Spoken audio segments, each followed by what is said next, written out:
सुनो बच्चों, तुम्हें एक अजीब और अद्भुत घटना सुनाती हूँ जो मैंने खुद अपने कानों से सुनी थी। ये बात झरिया गांव की है। झरिया में एक औरत थी। उसका नाम था सुनीता।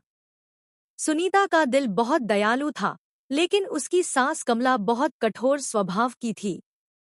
एक दिन गांव की गली में एक बूढ़ी औरत रोते रोते चावल मांग रही थी। कोई मुझे एक मुट्ठी चावल तो दे दो, मैं भूखी हूँ। लेकिन कमला ने उसे डांटकर भगा दिया। उस समय सुनीता ने चुपचाप सोचा, मैं अपने हिस्से से कम खा लूंगी, लेकिन इस भूखी को कुछ जरूर दूंगी। सास ने जब उसे रोकने की कोशिश की, तो सुनीता की आंखों में आंसू आ गए। और हैरत की बात यह हुई कि उसके आंसुओं से एक चमकता हुआ हीरा गिर पड़ा। खुद सुनीता को भी समझ नहीं आया कि ये कैसे हुआ। उसने वो हीरा उस बूढ़ी औरत को दे दिया।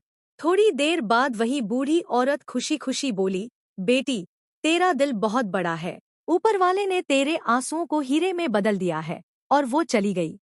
लेकिन जब ये बात कमला के कानों तक पहुंची तो उसका लालच बढ़ गया। उसने सोचा, अगर सुनीता रोएगी तो और हीरे मिलेंगे। उसने सुनीता को ताना दिया, उसे रुलाने की कोशिश की, यहाँ तक कि धमकी भी दी कि अगर तू नहीं रोई तो तुझे नदी में फेंक दूंगी।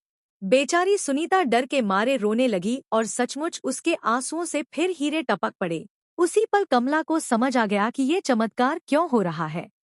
उसने महसूस किया, लोग अपने दुख में रोते हैं, लेकिन सुनीता दूसरों के दुख को देखकर रोती है।